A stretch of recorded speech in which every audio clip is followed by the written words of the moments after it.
Mwanadamu uitwe sawa na mambo unayoyafanya. Kama unafanya ubaya, uitwe ubaya. Wanadamu wa kizazi hiki dhambi wameirahisisha na kukemea kwa jina la Yesu. Wewe ulirahisisha dhambi na kuiona ni kama jambo la kawaida na kutaka utende dhambi, utake tukuite majina mazuri wakati ulistahili uitwe majina mabaya. Mungu na kurani. Mungu na kurani. Wanadamu wa kizazi hiki, sijajua wanadamu tunataka twende wapi, mnaenda wapi? Wanadamu wanaenda wapi? Mwanadamu anaweza kawa jambazi, akawa tapeli, akawa maraya. Bado ukiutaja umaraya wake, ukitaja uovu wake, basi unakwenda kwa mimi sio hivi. Mtu labda ni mlevi, ukitaja ulevi wake anakasirika. Wewe kama hayo mambo unayoyafanya uyapendi, au jina unaloitwa ulipendi, na yako mambo unayofanya vibaya, lazima tukuite sawa na jina lako. Sawa na unayoyafanya ndivyo tutakavyokuita. Kizazi cha sasa kimeelekea kwenye namna mbovu, mbaya na chukizo kwa Mungu. Yaani wanadamu wa kizazi hiki wanapambana kufa na kupona. Shetani aliye ndani yao anawashawishi na kuwasukuma kufa na kupona, wafanye uovu, waivute ghadhabu ya Mungu ili Mungu aje kuivuna dunia. Mwanadamu unaenda wapi? Utapata faida gani? Utapata manufaa gani? Fedha na vitu vyote unavyohangaikia, magari, majumba, hayo unayohangaikia kwa ajili ya kufanya uovu ili uweze kumiliki magari, uweze kumiliki fedha. Vijana wengi sasa mitandaoni ni watu wa kujionesha tu fedha twao, tutakataka, tumavi, uto mikaratasi, na wanaona kama na mambo ya maana. Mwanadamu unataka kwenda wapi? Watu wamejichomeka kwenye uovu na kufanya mabaya kwa sababu ya kutaka tu na mimi nionekane kama mtu fulani. Mwanadamu nenda wapi? Mwanadamu nenda wapi? Kizazi cha leo, kizazi cha sasa, kufanya uovu imekuwa kama ni fasheni.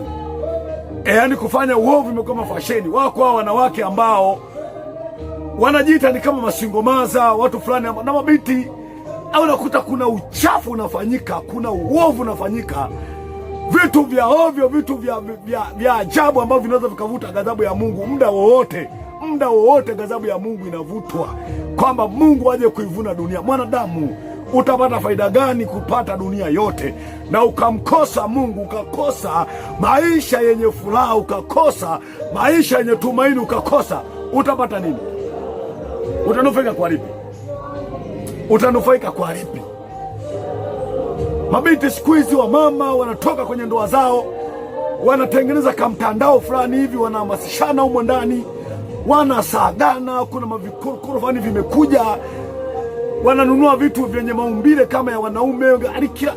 Yani dunia ni mkanyageni. Yani pako nasema Mungu. Ndio maana Yesu alisema kwamba duniani mnayoziki mjipe moyo. Ukigusa uovu wao kwamba hiki kitu tunachokifanya sio kizuri, unakuta shetani, serikali na vitu kadha vimekuinukia kwa pamoja kuja kukuzuru, kwamba unaongea vitu, unashughulika na mambo yako, shughulika na vitu vinavyokuhusu. Mwanadamu hamna. Mwanadamu unaenda mbali, mwanadamu unaenda kubaya, mwanadamu unaenda kubaya, mwanadamu unaenda kubaya, na kukemea katika jina la Yesu hiyo roho chafu, hiyo roho ovu, roho ya kutenda mambo mabaya, ya kuvuta ghadhabu ya Mungu. Utapata nini mwanadamu ukiupata ulimwengu wote, ukimiliki gari aina fulani, ukimiliki cheo cha aina fulani, ukimiliki majumba na vitu vya aina fulani, ukamkosa Mungu, ukapata hasara nafsi yako? Utapata nini? Utapata nini mwanadamu? Mbona vyote ni ubatili? Mbona vyote ni kujilisha upepo? Mbona vyote ni kujitaabisha bure tu? Siku hizi wadada, vijana, wababa, maandiko katika Walawi yanasema kwamba na alaaniwe mtu alalaye na mtu mme kama alalavyo na mtu mke. Alaaniwe.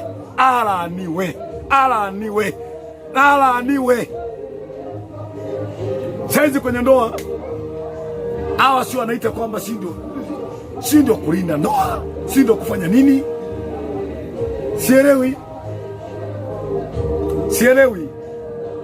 Sielewi dunia inakwenda, sielewi. Wanadamu wanaona bora amiliki kitu fulani, bora awe na mali ambazo, yani watu wengi watashangaa kwamba na mali, alafu maisha anayoishi ni maisha fulani ya taabu na maumivu. Mimi naamini mtu yoyote anayefanya kitendo cha ufiraji, mtu yoyote anayefanya kitendo cha ufiraji, wewe unayefirwa, ninaamini hauko salama. Ninaamini yako mateso na maumivu unayoyapitia. Hata kama unaonekana mjanja, wengine wanajiposti mitandaoni kwamba mimi niko sawa, niko sawa, niko sawa, lakini unakuja kuangalia namna zao tukiwatazama kwamba huyu mtu anacheka tu kwa nje, lakini akiwa peke yake ana maumivu mengi, ana masumbufu mengi kwenye moyo wake.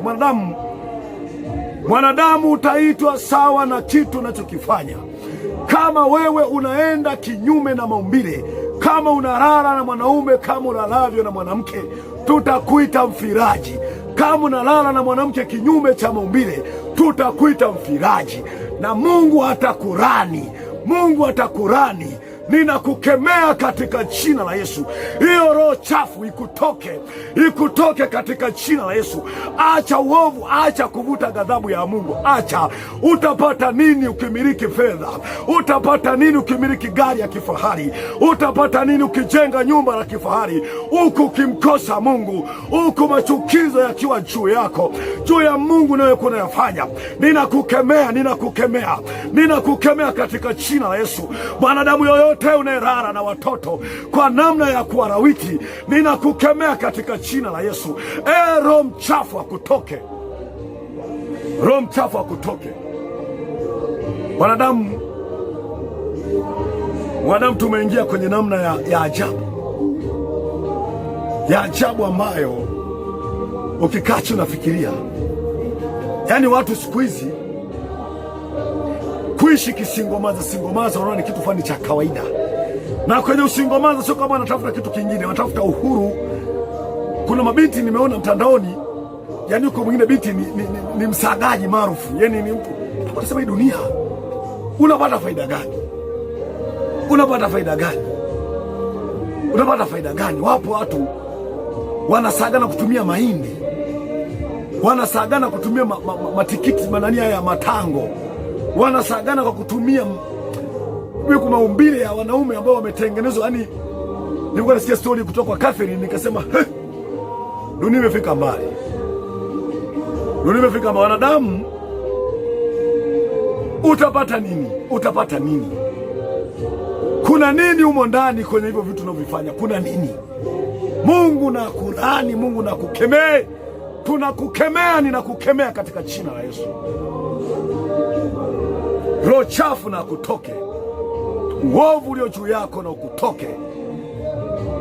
Wewe unayevuta ghadhabu ya Mungu